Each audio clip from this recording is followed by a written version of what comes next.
Bien, estimados, buenas noches con todos, bienvenidos. Vamos a dar inicio a nuestra última sesión número 8 de la asignatura Mecatrónica, modalidad semipresencial, bloque 2026-10B. El día de hoy vamos a hablar un poco sobre controladores lógicos programables, ¿sí? Como parte de nuestra última sesión teórica, en el final de la unidad número 4. Eh, entonces, bueno, vamos a introducir brevemente de qué se trata el tema de los PLCs y luego vamos a hacer un ejemplo de aplicación y luego vamos a darles un ejercicio, ¿no? Para que puedan completar, bueno, puedan practicar esta parte, ¿sí? Bueno, yo quería empezar con esta imagen porque a grandes rasgos esto ilustra bastante bien qué es lo que hace un controlador lógico programable. Si es un dispositivo electrónico que va a tener una unidad de procesamiento que se va a encargar de manejar toda la información que ingresa y debe salir de él y puede interactuar también con memoria de programa y la memoria de trabajo, ¿no? Que es como una especie de RAM, similar a lo que tienen las computadoras que todos usamos, ¿no? Además, suele tener una unidad una fuente de poder que alimenta con 24 voltios de corriente continua el equipo, estabilizados, normalmente porque lo que se quiere es que el controlador trabaje con la energía más estable posible, ¿no? Aunque también hay variantes de PLCs que pueden utilizar tensiones alternas, ¿no? Como 220 y 110, ¿no? Es un autovolt. Y bueno, en el caso de los dispositivos de entrada son toda la parte de sensores y transductores que hemos venido hablando en la unidad número uno, pues ahí entra a tallar, ¿no? O sea, todo eso entra como una señal de entrada al PLC, o sea, como un ingreso.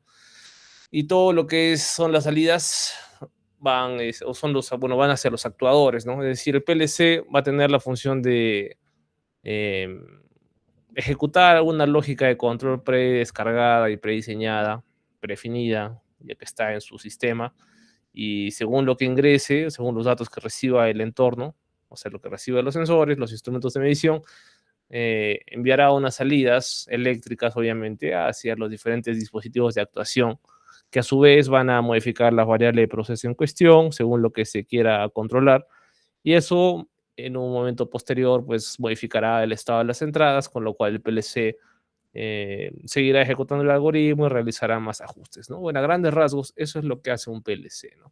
Entonces, bueno, el día de hoy vamos a conocer un poco más de la jerarquía de automatización, ¿sí? Si mal no recuerdo, este está especificado en la ISO 101. Vamos a ver cómo es que los PLC reemplazan la lógica relés, una clasificación tentativa, el reconocimiento de entradas, salidas y algunos principios importantes de funcionamiento de los PLCs. Bueno, esto no es algo realmente muy nuevo, esto ya data del año 69 aproximadamente. Bueno, esto estuvo, o digamos, apareció el PLC, el primer PLC que fue diseñado por Modicon en el año 1969, ¿no? Que fue parte de la industria 3.0, donde aparece la automatización, siguiendo a la industria 1.0 y 2.0, ¿no? Y bueno, previo a la 4.0, que es lo que hoy en día estamos experimentando, ¿no?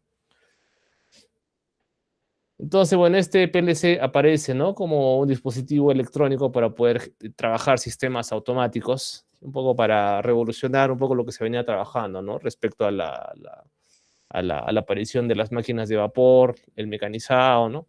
Y bueno, también la producción en masa, ¿no? Con las líneas de energía eléctrica, ¿no? En cuanto a la primera automatización, esto bueno, es una representación gráfica jerarquizada de cómo es que un sistema automatizado industrial se trabajan las cosas, ¿no? Entonces aparece el proceso como la parte más baja, digamos, la base de toda esta pirámide que corresponde a los dispositivos de campo, ¿no? Sensores, actuadores y demás. Es decir, donde está todo el calor, el polvo, la intemperie, las zonas agresivas, materiales corrosivos, etcétera, etcétera. eh, Humedad también, lluvia, etcétera. Bueno, todo está acá, en la parte de campo, ¿sí? Donde están todos los equipos duros que tienen que aguantar todas esas condiciones adversas y poder operar 24/7 con la menor cantidad de errores posible, ¿no?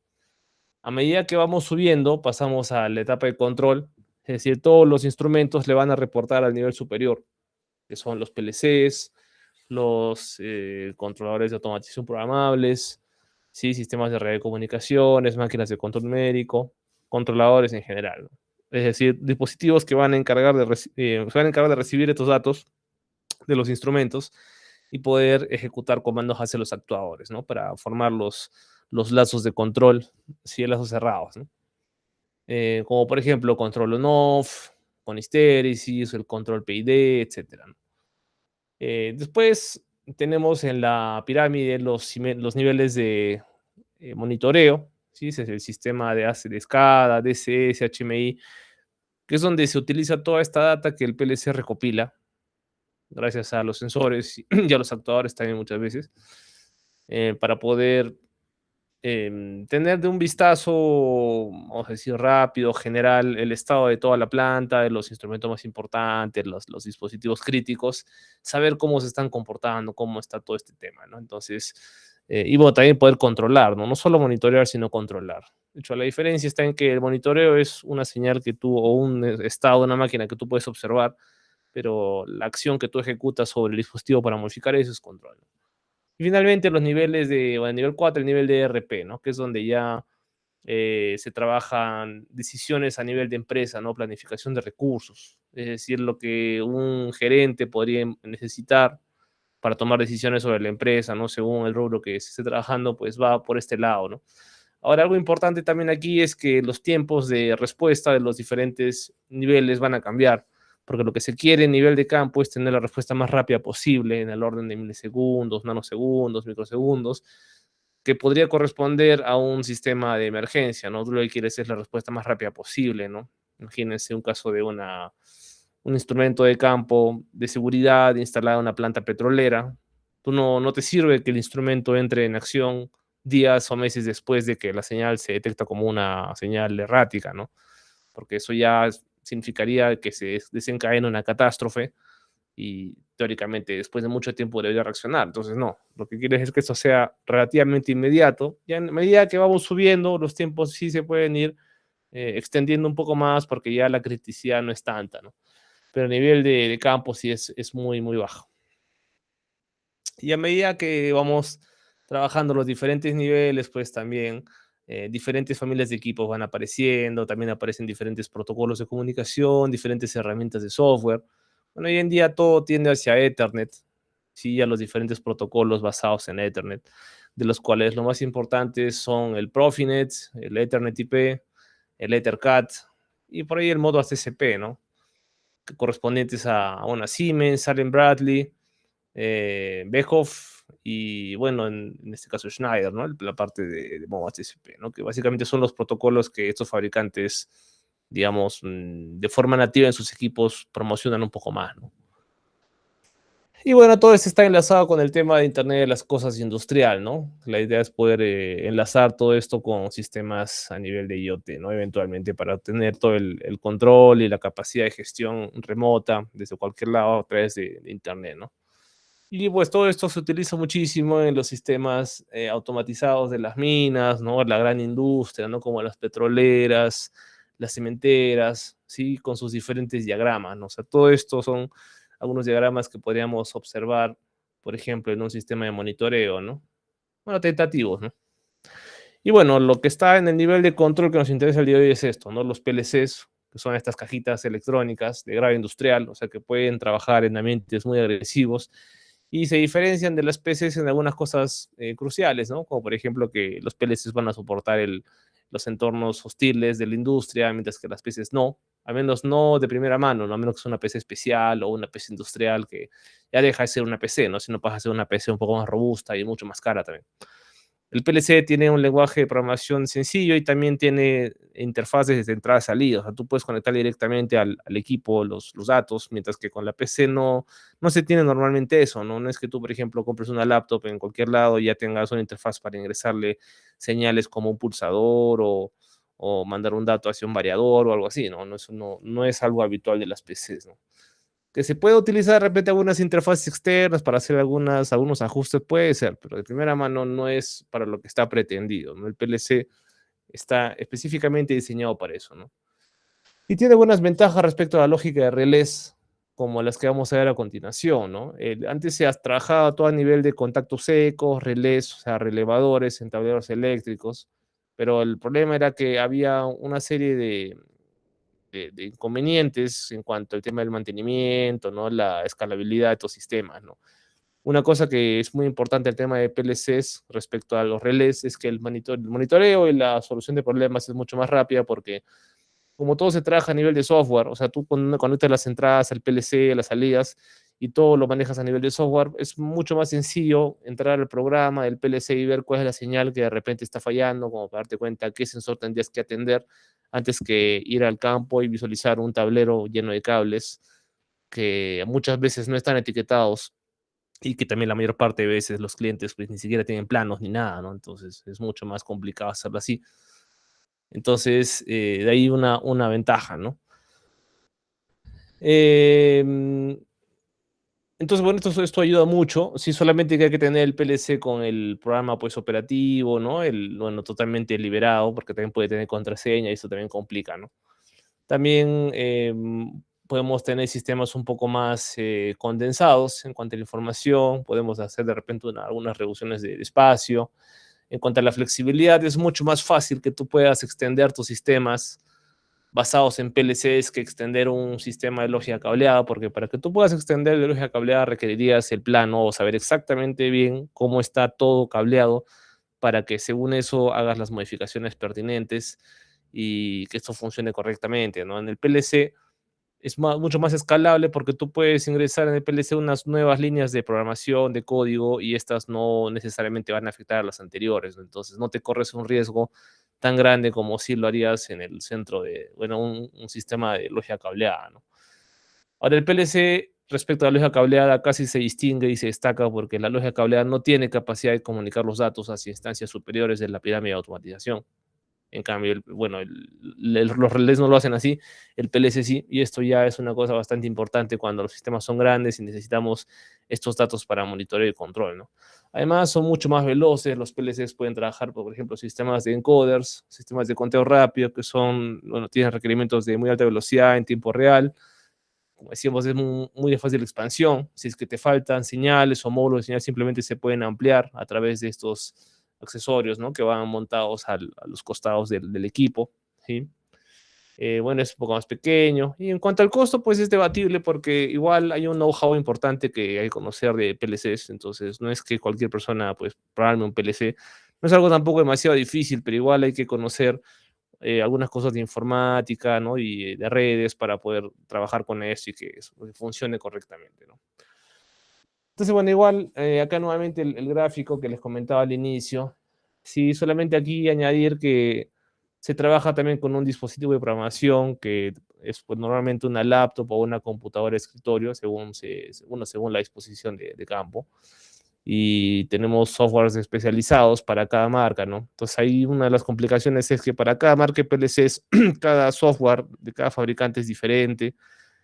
A pesar de que pueda tener las mismas funciones internamente, pues todas las interfaces son distintas, entonces tiene uno que saber la filosofía del fabricante respecto a cómo se programa el equipo, dónde están los menús importantes, dónde se hace tal o cual cosa, ¿no?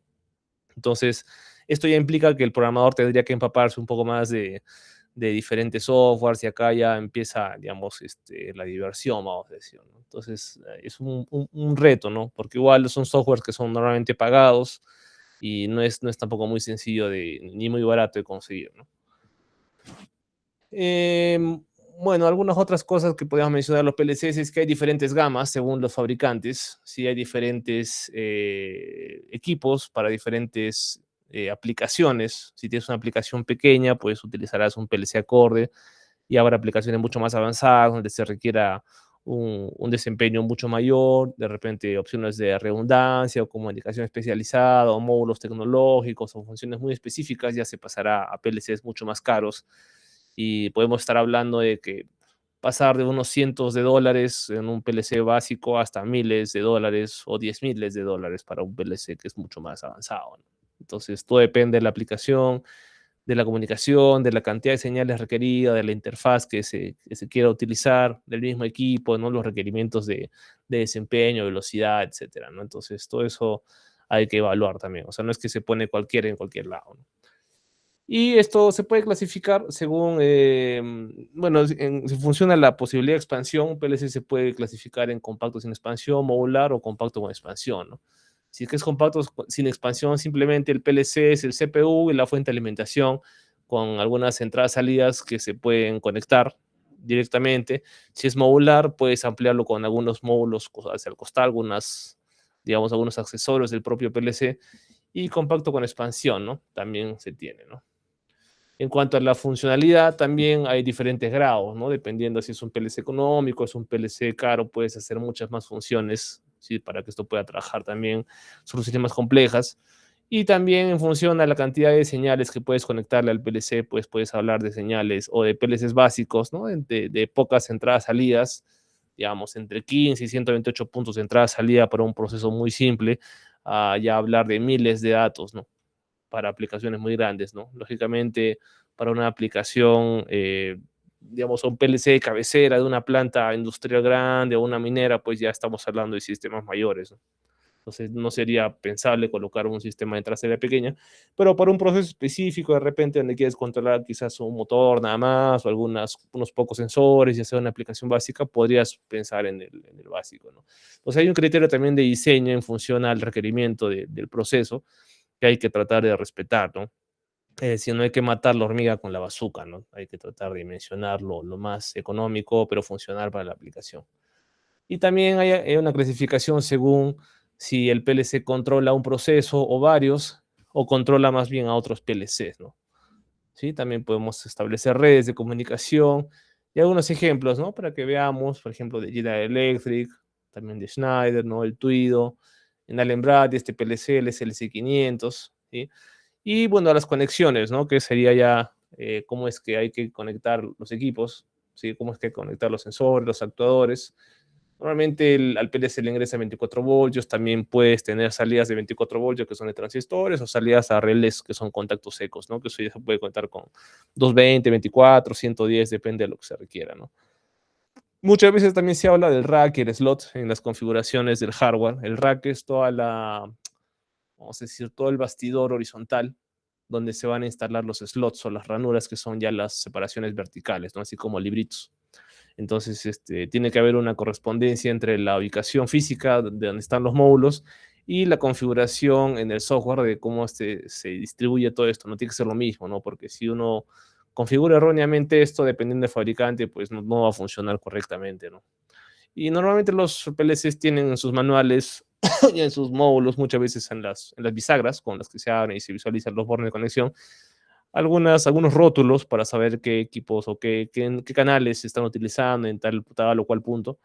Y también la forma como esto se conecta, ¿no? Además, los módulos tienen, y muchas veces los CPUs también, unos LEDs indicadores en la parte frontal para saber cuando un sensor está enviando un 1 lógico, normalmente el LED se enciende, y cuando es un 0 lógico se apaga, ¿no? Entonces, para poder identificar. Lo propio para las señales de actuación, ¿no?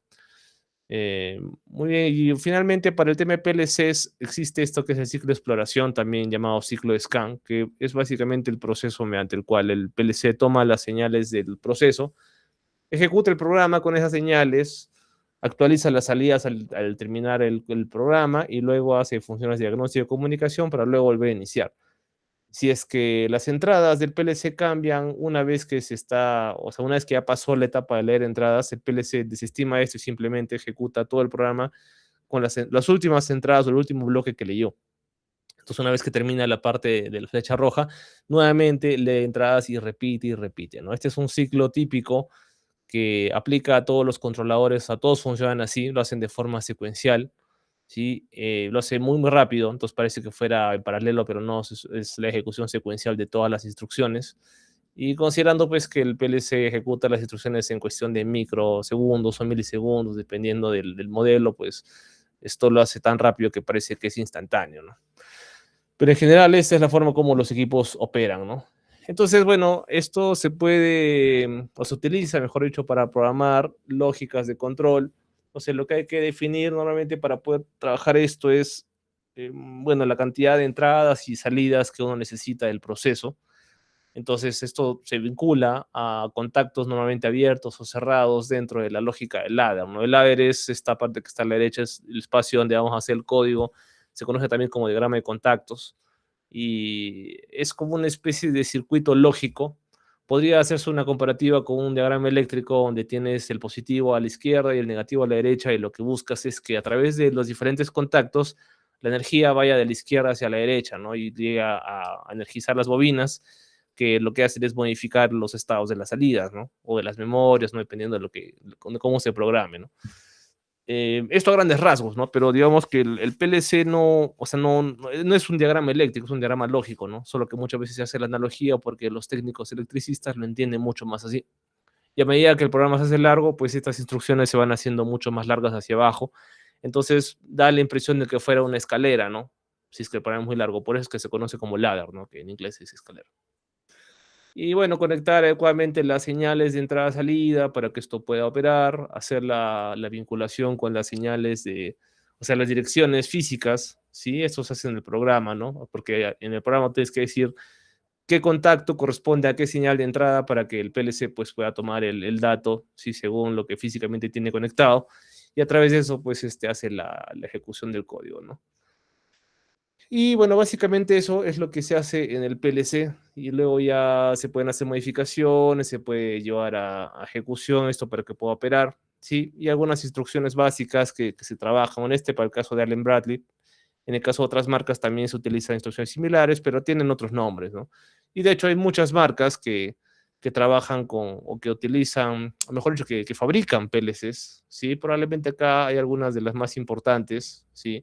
Allen Bradley es una empresa americana, Siemens, europea, o sea, alemana, Schneider es francesa, y así otras marcas más, ¿no? Así como Mitsubishi, que, bueno, no solamente fabrica carros, ¿no? Sino también hace estas máquinas, estos PLCs, y otras marcas también diferentes, ¿no? Como Omron, Fuji, Behoff también, que está promocionando bastante ese tema del EtherCAT como protocolo basado en Ethernet, que es también un protocolo líder, además de Profinet y Ethernet IP, ABB, Hitachi y otras marcas más, ¿ya? Entonces, bueno, para poder ir a la parte práctica que vamos a hacer el día de hoy, vamos a compartir un enlace. Entonces, por el chat les voy a compartir un enlace de descarga para que puedan tener en sus computadores la herramienta que vamos a usar. Entonces, bueno, vayan descargando esto. Es muy rápido porque no pesa mucho, pesa casi 4 megas, un poco menos de 4 megabytes.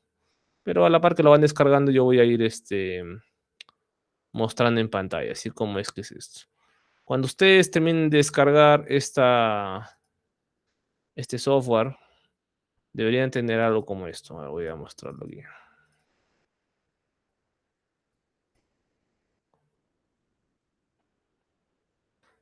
Deberían tener una carpetita, así como esta, ¿sí? Que diga kesimu.exe y 4 archivos más, ¿no? Bueno, esto no, desestímenlo, ¿no? Entonces, ustedes tienen que hacer doble clic acá, donde dice kesimu.exe, este es el software que vamos a utilizar. Clic izquierdo, y van a poner la contraseña 4962. Ya lo voy a poner en el chat para que no se olviden. Si uno no pone la contraseña, luego para el momento de hablar puede haber problemas, ¿ya? Ah, gracias, Kevin. 4962. Sí. Sí, para que esto pueda funcionar. Ahora, esta herramienta es muy útil. Bueno, les recomiendo que lo amplíen, o sea, lo maximicen. También con la ruedita, control y la ruedita para que podamos tener el plano un poquito más grande y podamos trabajar esto, ¿sí? Entonces, para que podamos empezar a hacer el código. Bueno, les comento, ¿no? Aquí el software tiene esta parte de arriba donde hay comandos generales, ¿no? Como grabar, nuevo proyecto, etcétera. Abrir proyecto anterior, un plano. También las opciones de modificación de la hoja, así que es una hoja más grande, ¿no? Por ejemplo, acá en Setting, una 3, una 4, depende de lo que quieras.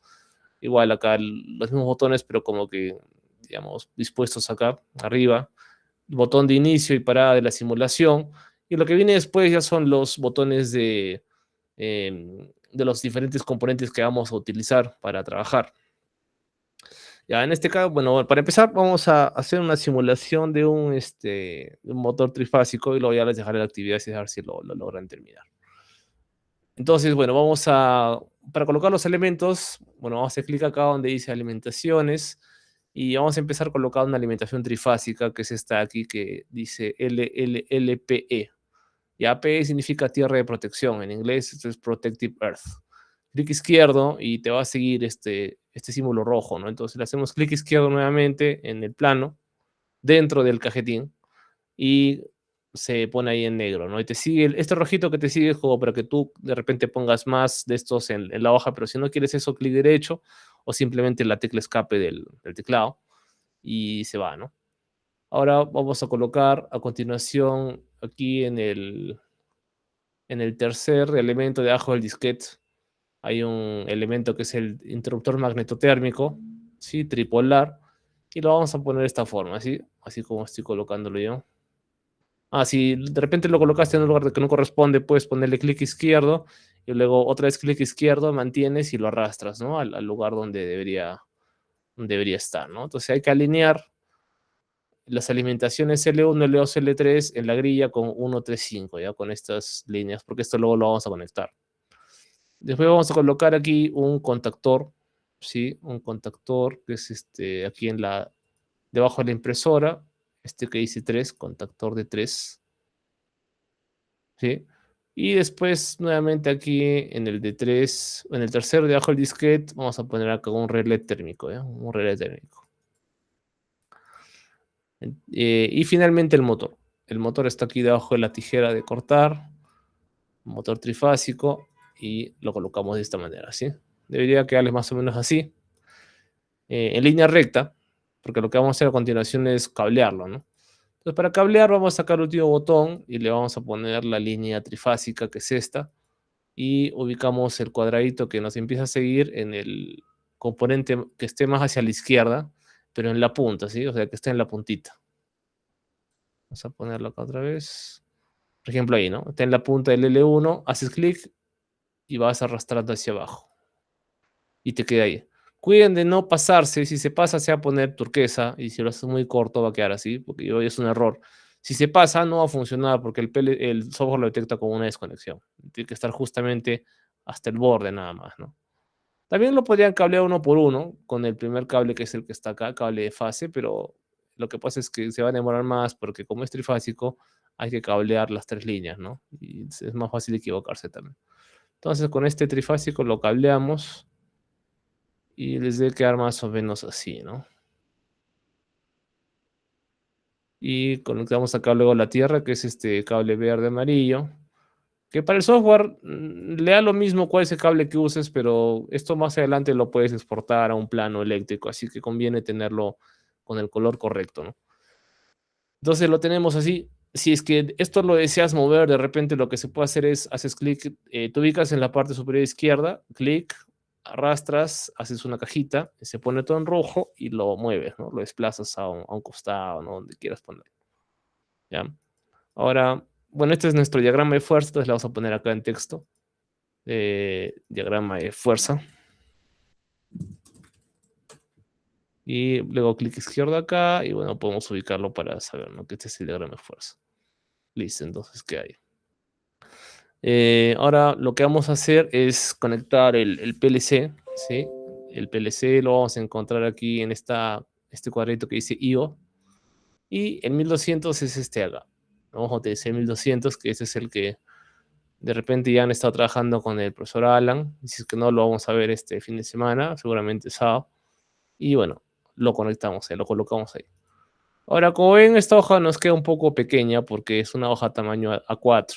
Entonces, lo que voy a hacer es aumentar el tamaño aquí en Archivo, Setting y A3. Vamos a ponerle A3 y esto se hace un poquito más grande, entonces ya hay más espacio para poder trabajar. Ya no hace falta tirar el motor tan hacia la izquierda. Podemos tenerlo de repente por ahí, digamos, ahí estaría bien, ¿sí? Y empezamos a cablear el PLC, ¿no? Ya. Entonces el PLC, lo primero es alimentarlo, y eso lo hacemos a través de un interruptor bipolar, ¿sí? Que está acá debajo del disquete, el interruptor de dos polos. Y vamos a crear también acá una alimentación de línea neutro. ¿Sí? Línea neutro. ¿Ya? Ya que el PLC te dice acá, ¿no? 120 a 240, entonces como es un PLC perdón, línea neutro tierra, vamos a ponerle línea neutro tierra. Sí, porque el PLC también tiene su conexión de tierra. Ahora, para las conexiones de línea, normalmente utilizamos el cable de fase, que es el cable marrón, ¿sí? Y esto llega hasta el borde nada más, ya, de la caja del PLC, hasta el borde negrito. Luego el neutro y luego la tierra. Listo, entonces de esta manera ya cuando iniciemos la simulación, El PLC normalmente está apagado hasta que tú hagas clic acá en el interruptor y esto lo enciende, ¿sí? Solamente un detalle, como hemos agregado otro interruptor termomagnético, fíjense que cuando yo activo uno, el otro responde también. Entonces, eso no es lo que se quiere. Entonces, le hacemos doble clic para cambiarle de nombre y a través de esta diferente etiqueta, el funcionamiento ya se separa, ¿no? O sea, ya son independientes, que es como debería ser. Ahora, para las conexiones, bueno, vamos a incluir en este control de motor, vamos a incluir un pulsador, ¿sí? Vamos a incluir un pulsador, están por acá, ¿sí? Debajo de la lupa el más, un pulsador normalmente abierto, podemos pensar en un pulsador normalmente cerrado también, pero cuiden de que, por ejemplo, cuando yo selecciono un interruptor, o perdón, un pulsador, fíjense que se genera esta cajita, ¿no? ¿Qué significa eso? Que cuando tú más adelante en la simulación hagas clic dentro de esta caja, este botón se va a accionar. Entonces, como ven, hay un espacio que está más o menos por acá, donde se traslapan. Entonces, eso está mal. Eso tendría que estar un poco más separado para que al momento de simular no tenga un espacio común a ambos, porque si se clic ahí, ambos botones se accionan, ¿no? Además, esto debería llamarse distinto. Le voy a poner acá Start, Stop, ¿sí? Para identificarlo más fácil. Y bueno, ¿qué otra señal podemos colocar? Tenemos acá la señal de paro, señal de inicio. Puede ser una señal del térmico y una señal del contactor, por ejemplo, ¿no? Entonces, vamos a colocar acá un par de señales más. Puede ser la del contactor, está por acá, debajo de la opción de pegar. Este contacto de acá, que puede ser un abierto o un cerrado. Vamos a utilizar un abierto. ¿Sí? Vamos a colocarlo ahí. Y luego el térmico que está por acá. O sea, donde están los pulsadores. Aquí al final donde dice NO Auxiliary Heat Relay. Ya, vamos a utilizar eso. Tenga cuidado porque se parecen mucho a algunos dispositivos, a algunos elementos, entonces hay que tratar de distinguirlos bien, porque si tú te equivocas y le pones un contacto que no corresponde al relé, no se van a vincular.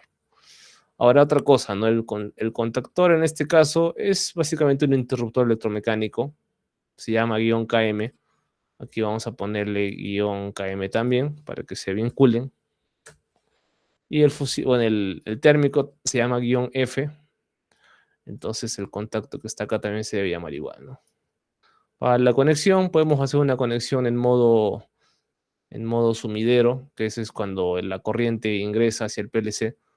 Y esto de esta manera, ¿no? Bueno, acá cuando es 24 yo suelo utilizar el color rojo y negro para distinguirlo un poco de la línea 220. Entonces hacemos un corto aquí entre el 1M y el M, ¿sí? Para unir la referencia de masa a 0 voltios, porque el PLC tiene una línea de alimentación de 24.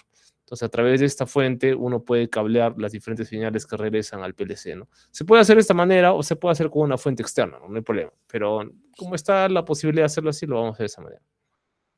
Entonces, vamos a cablear acá las diferentes señales, o sea, alimentamos un costado. Ojo que fíjense que aparece este círculo marrón, ¿no? Si por ahí no les apareciera, hay que colocarlo con este elemento, ¿ya? Porque si no lo pones, el software lo puede interpretar como una desconexión y no funciona. Entonces, bueno, vamos a cablear acá las diferentes señales.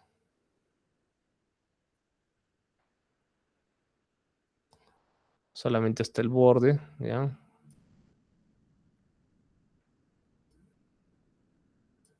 Y ya está. Entonces, hasta acá ya podemos probar si es que las señales llegan realmente al equipo, ¿no? Y esto lo podemos monitorear a través de estos LEDs frontales, ¿no? Entonces prendemos el equipo, inmediatamente ya nos llega la señal del stop, ¿no? Que está en el punto cero. Este es el byte cero, el punto cero, perdón, el punto uno, ¿sí? Que ese es el bit número 2, ¿sí? El bit número 1 es el punto cero. Y van del punto 0 al punto 7, que son 8 bits dentro del byte, y luego pasamos al byte número 1 al punto 0, ¿no? Byte 1, punto 0, así, ¿no? Es decir, la dirección, vamos a llamarle este va a ser el 0.0, este es 0.1, 0.2, 0.3, 0.4 y así, hasta 0.7, y de acá en adelante es 1.0, 1.1, 1.2 y así. Lo mismo para las salidas, ¿ya? Igual 0.0 hasta 0.7 y luego 1.0, 1.1. Como ven, tenemos en este modelo de PLC que son 1214. Bueno, acá creo que sí, 1214 son 8, son 14 entradas y 10 salidas, ¿no? Entonces, eso es lo que tendría el CPU de forma real. Si se han percatado en el laboratorio también, ¿no? De hecho, es el mismo modelo. Y bueno, si le hacemos un pulso en Start, fíjense que también el punto cero se activa, ¿no? O sea, ya está funcionando, ¿no? Si es que acciono el relé simulando un problema, digamos, acá también el punto 3 se activa, ¿no? El contactor no lo puedes activar manualmente en el software, ¿sí? En un contactor real sí podrías, ¿no? Empujando digamos, la pieza móvil, ¿no? Pero acá uno no se puede hacer. Esto ya es un contacto que... Este contacto que he puesto acá nos va a avisar si el contactor realmente pegó, ¿no? Para avisarnos que el motor arrancó. Por ahora eso es lo que necesitamos para las entradas. Y vamos a colocar algunas salidas. Vamos a colocar una salida de contactor, ¿sí? Y una salida y unos pilotos. Entonces esto lo vamos a conectar aquí donde dice Coils and Signals, debajo de la lupa el menos. Esta es la señal del contactor. ¿Sí? Bueno, claro, la bobina de contactor, que también funciona para relevadores. Y hay que ponerle una alimentación de línea y una alimentación de neutro para hacer las conexiones, ¿no? Y acá lo voy a girar para que sea más fácil de trabajar esto, de esta manera. Igual este. ¿Eh? Y conectamos. Esto va a ser 220, así que esto lo caldeamos aquí al 1L, que es el común para las primeras 4 salidas o 5 salidas, y de aquí distribuye el 220, ¿no? Entonces, de esa manera tenemos 220 llegando a través de esta salida, que es una salida relé, y cerramos con el cable azul del neutro, ¿sí? Ahí tendríamos la primera salida conectada. Las siguientes, utilizamos bueno, los pilotos, ¿sí? Vamos a poner acá 3 pilotos. Puede ser un intermitente, ¿no? Dos pilotos normales y un piloto intermitente para una falla, ¿no? Y podemos ponerle acá, ¿no? Colores verde, de repente este amarillo y este, bueno, en rojo para la alarma, ¿no? De falla. Y cableamos, ¿no? Cableamos esas señales también. De hecho, esto es lo primero que tendríamos que hacer, ¿no? El programa ya viene después. Bueno, y cablearemos tantas señales sean necesarias, ¿no? Entonces aquí vamos a conectar esto. Por ejemplo, ahí no se me puso el punto. Eso yo más adelante tendría que ponerlo manualmente, ¿no? De esta manera. Con el punto. Para indicar que es una bifurcación, ¿no? O sea, un nodo. Ahora igual, esta bobina del contactor es correspondiente al contactor -KM, entonces hay que ponerlo así también. Y este va a ser mi piloto bueno, motor encendido. Podemos ponerle on. Este puede ser off, o sea, para motor apagado, detenido.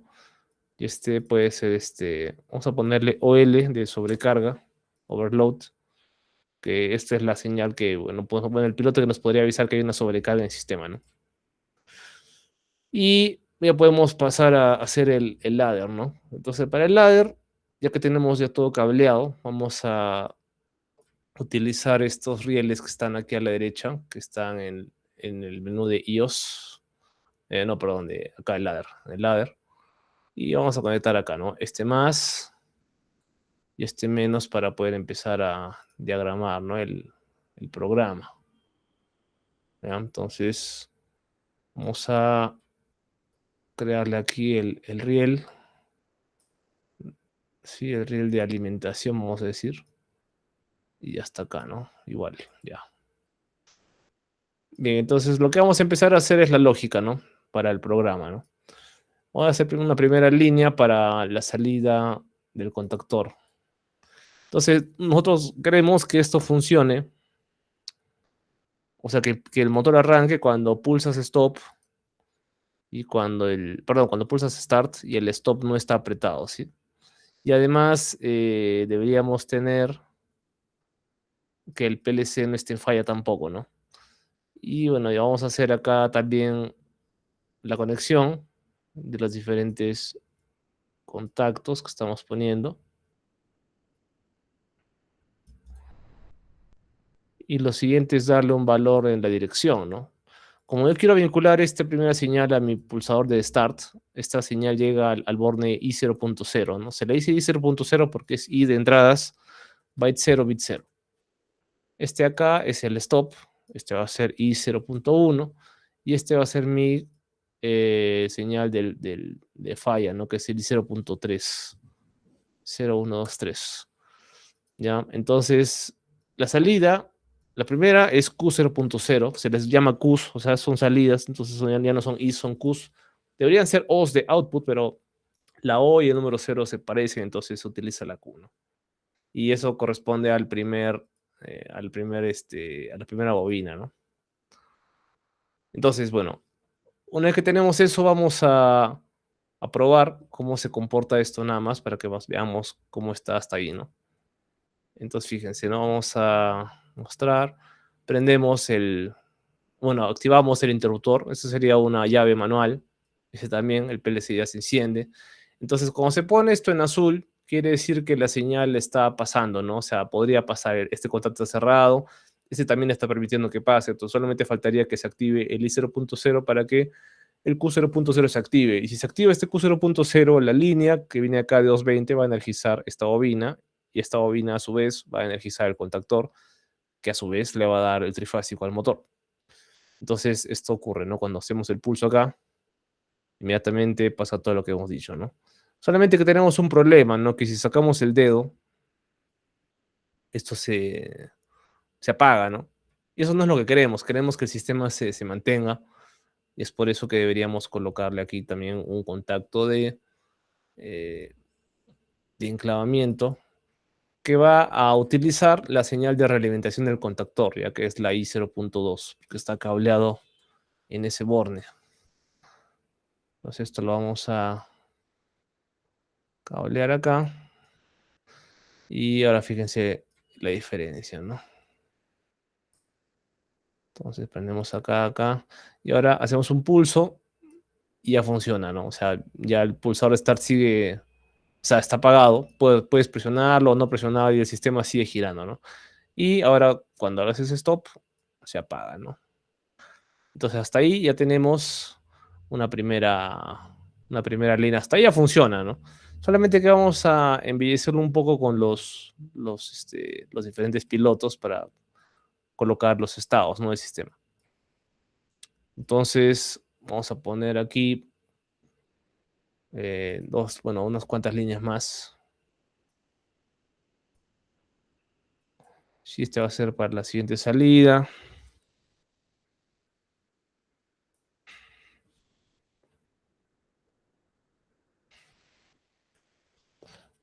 Listo, entonces acá, bueno, vamos a colocar las condiciones, ¿no? Para que esto pueda, en este caso el Q0.1 es nuestro piloto de encendido, ¿no? Entonces, para que consideremos que esto esté encendido, tendríamos que accionarlo a través de otra señal, ¿sí? Y la señal que vamos a utilizar acá va a ser la señal de el contactor, porque si el contactor hace su trabajo y cierra, entonces el motor tiene que estar funcionando, ¿sí? Entonces, si es que el contactor cerró, bueno, y podemos decir, ¿no? Si es que no ha habido falla, ¿no? O sea, si el contactor cierra y no hay falla, entonces el motor está girando. Entonces, vamos a ver. Vamos a cablearlo acá.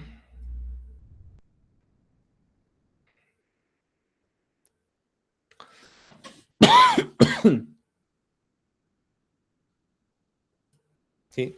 Aunque, bueno, en realidad esta señal de la falla creo que no es necesaria porque el contactor no se va a accionar si es que la falla está acá. O sea, estamos redundando. No es necesario que lo pongamos. Sí, porque ya se definió arriba. O sea, no hace falta. Después la siguiente señal va a ser esto es para el motor parado, ¿sí? Entonces el motor va a estar parado si es que el contactor este, no está accionado. Entonces vamos a ponerle acá el I0.2. Y además queremos que el contactor no esté apagado, pero tampoco no haya falla, ¿no? O sea, para no distinguirlo. O sea, pero mejor dicho, para distinguirlo del estado de falla, ¿no? Porque cuando esté en falla tampoco gira. Un momento, por favor.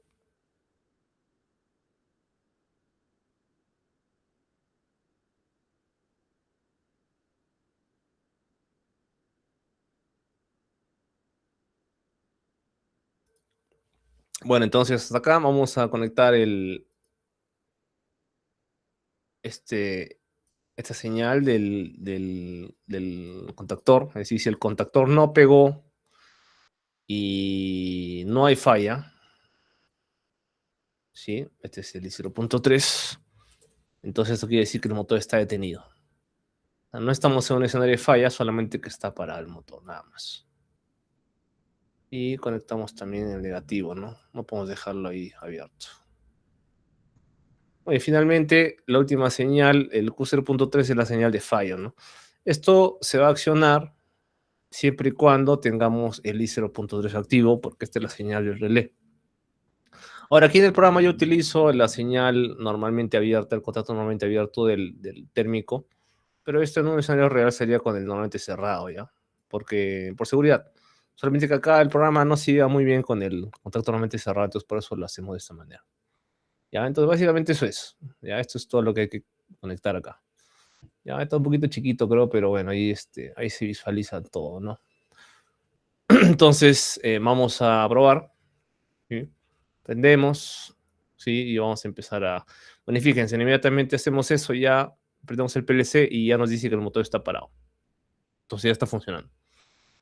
Entonces vamos a arrancar el sistema, arrancamos y el piloto cambia, ¿no? Ahora está en encendido, está girando, vamos a pararlo, tiene que prender el de tensión, ¿sí? Y vamos a suponer o a simular que hay un problema, una falla, ¿no? De una sobrecarga, ¿no? Entonces digamos que por alguna razón el motor está consumiendo más energía de la que debería y el térmico lo que hace ahí es proteger, ¿no? O sea, se calienta el térmico y manda una señal de control que hace apagar todo el sistema. Entonces, lo que hace, ¿no? Vamos a simular esto haciendo el clic acá, ¿no? Y cuando hacemos eso, inmediatamente el motor para, ¿sí? Y prende este piloto de intermitente rojo, que es la alarma, ¿no? Para avisarte que algo está raro, ¿no? Hasta que, bueno, restablecemos esto, ya vemos mecánicamente que eso está ok, y luego ya el motor nuevamente está parado y, bueno, está en espera de un siguiente comando de arranque, ¿no? Porque fíjense que si sigue en sobrecarga y no reconocemos el fallo, yo puedo querer arrancar el motor y no va a arrancar. Sí, porque acá en la primera línea me está limitando este I0.3, ¿no? Entonces, ese es el detalle, ¿no? Entonces, hasta acá, bueno, ya tenemos el programa funcionando para un control de un motor, sí, motor trifásico. Bueno, y de repente alguien dirá que todo esto se podría hacer con lógica cableada. Hasta acá sí, pero podemos un poco embellecer esto. Vamos a colocarle un sistema de repente de conteo, ¿sí? Con un reset. Vamos a ver, para bloquear el motor al cabo de una cantidad de arranques, ¿no? Para hacerlo un poco más interesante. Entonces vamos a ponerle acá el reset. Vamos a cablear esto por acá.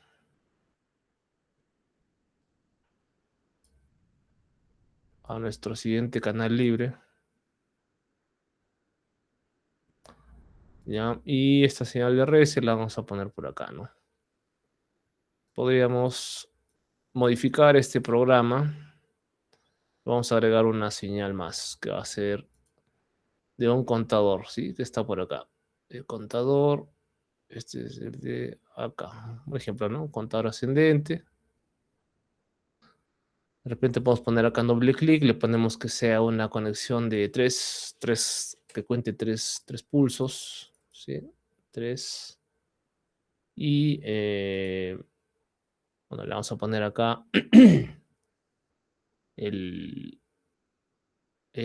bueno, nosotros creemos que el contador de arranques cuente justamente cuántas veces el motor está operando, está arrancando, ¿no? Y esa señal, la que nos dice cuántas veces está arrancando es el contactor.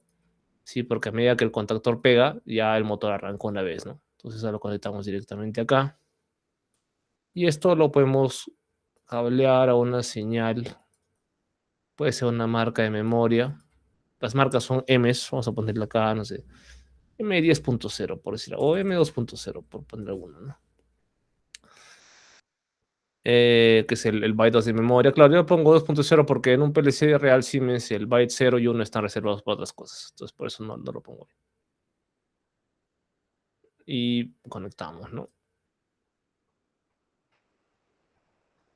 Listo, entonces vamos a ver acá también que ponerle el reset, que si no me equivoco está, me parece que está acá abajo. Creo que sí está acá. Vamos a ver. Y este, bueno, es el i0.3 porque corresponde a reset, ¿sí? Entonces, vamos a probar cómo se comporta esto. A ver. Ahí falta programar unas cosas, pero por ahora para ver si el contacto del contador hace su trabajo, ¿no? Vamos a ver. Ya ahí, ¿no? Ya vamos, nos arrancamos una vez. Paramos. Ah, ok, no, este es... Ah, ok, me confundí, creo que este es acá. Entonces el listro 2.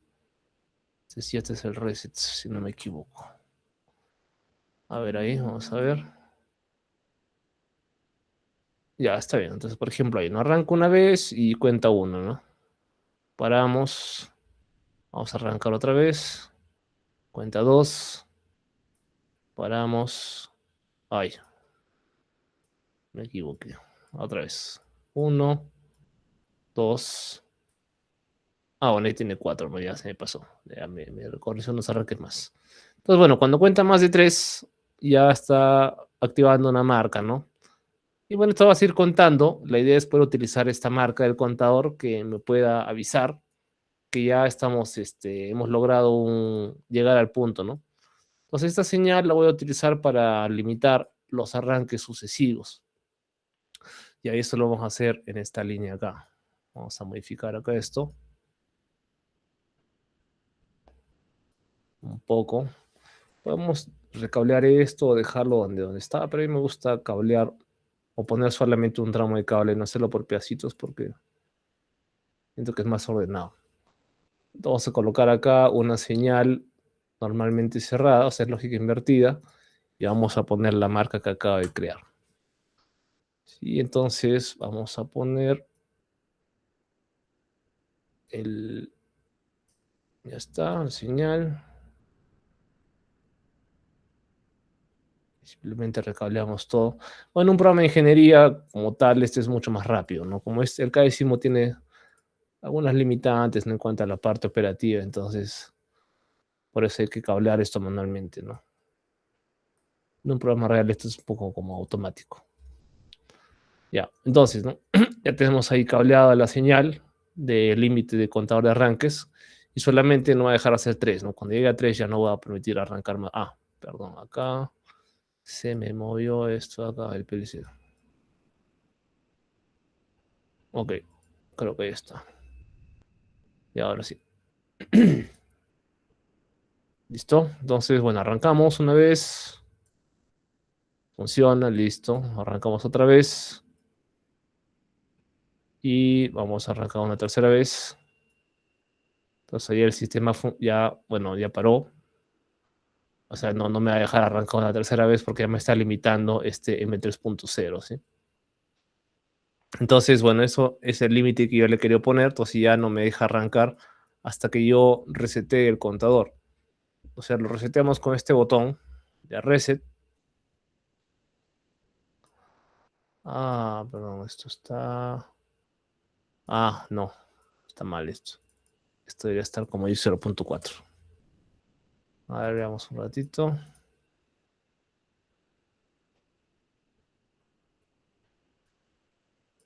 Ah, ok, esto es... A ver, un ratito, esto... Ya, ok, ahora sí. Entonces, bueno, volvemos, ¿no? A probar. Arranque 1, arranque 2. Y el tercer arranque ya no me va a dejar. Y porque ya está en 3, ¿no? Entonces tratas de arrancar, no puedes. Entonces lo que puedes hacer es resetear el sistema, ¿no? Reseteas y el contador se restablece a 0 y la señal que te está limitando ahora ya no te limita, ya puedes volver a arrancar, ¿no? Entonces este podría ser un ejemplo de algo que podrías hacer en un PLC y que en un sistema de lógica cableada no se puede, ¿no? sea, o en todo caso sería mucho más complejo, ¿no? Y así podemos utilizar algunas otras instrucciones del KSIMU, como, bueno, señales de flip-flop para hacer reset, un divisor binario, temporizadores, ¿sí? Temporizadores a la conexión, a la desconexión, bueno, un temporizador intermitente, generador de pulsos, contador ascendente y descendente, en algunas funciones extras, ¿no? Que se puede utilizar para poder trabajar la parte de PLCs y por un poco conocer más, ¿no? Ahora, otra cosa también que se puede hacer, y eso ya lo dejo para que lo investiguen, es trabajar la parte de, bueno, hay unos escenarios aquí, que, por ejemplo, si el cilindro es un cilindro de simple efecto, entonces uno puede trabajar ese escenario, o sea, puedes automatizar el funcionamiento de este pistón, si es un pistón neumático, si no me equivoco, o puedes utilizar este, ¿no? De doble efecto, ¿sí? ¿No? Con su válvula de 5.2, ¿sí? Con sus solenoides, ¿no? Sus válvulas de estrangulamiento, etcétera, ¿no? Para que podamos ahí también hacer bueno, automatizar cómo es que se podía controlar esto a través de válvulas solenoides, ¿no? Y bueno, hay otras más, ¿no? Por ejemplo, acá, este es un actuador Stemble, un Stembles Actuator, este es bueno, acá hay otros más. Sí, bueno, no los uso mucho, yo trabajo más con los pistones, pero igual, ¿no? Si los quisieran probar, pues ahí están, ¿no? Diferentes escenarios de actuación para que puedan ustedes probar, ¿no? Para hacer algunas simulaciones, ¿no? Incluso, bueno, acá hay motor, ¿no? Motor neumático, si quieren probarlo, ¿no? Bueno, entonces, estimados, prueben hacer este programita. Yo voy a estar en línea por si necesitan una mano con la simulación, si de repente pues no funciona, entonces ahí me comentan y les doy el soporte, ¿no? Ahí voy a poner la pantalla de manera que se vea, que se pueda visualizar todo. Sí, entonces ahí traten de simularlo y me avisan.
Bien, estimados, me comentan si tuvieron algún inconveniente con el software o con la simulación.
Bien, estimados, solamente algo para terminar.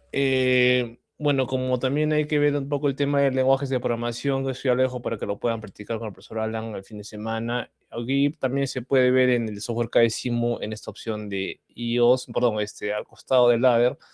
Tenemos también los bloques de función que están aquí en esta opción que dice Logic. Eh, Básicamente utiliza las compuertas lógicas a nivel de bloques, como verán acá.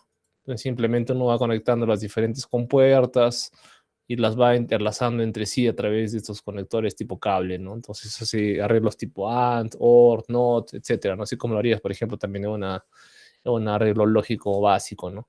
Y también hay otro, este otro lenguaje que es el lenguaje Graphset, que es a través de unas transiciones y unas etapas que se utiliza mucho más en procesos secuenciales, ¿no? Si por ahí de repente los quieren cruciar. Estos dos, el ladder y el FBD, que es el de bloques, se trabaja de forma, o sea, se puede hacer traducciones directas entre estos dos, ¿no? Entonces hay una correspondencia directa, mientras que el Graphset está pretendido para procesos tipo secuencial, no otro tipo de aplicaciones. Bien, estimados, entonces dicho eso, vamos a dar por concluir la sesión de hoy, sería todo. Entonces, terminamos la sesión. Que tengan todos una buena noche. Suerte en su examen de fin de semana. Que estén bien. Chao, chao.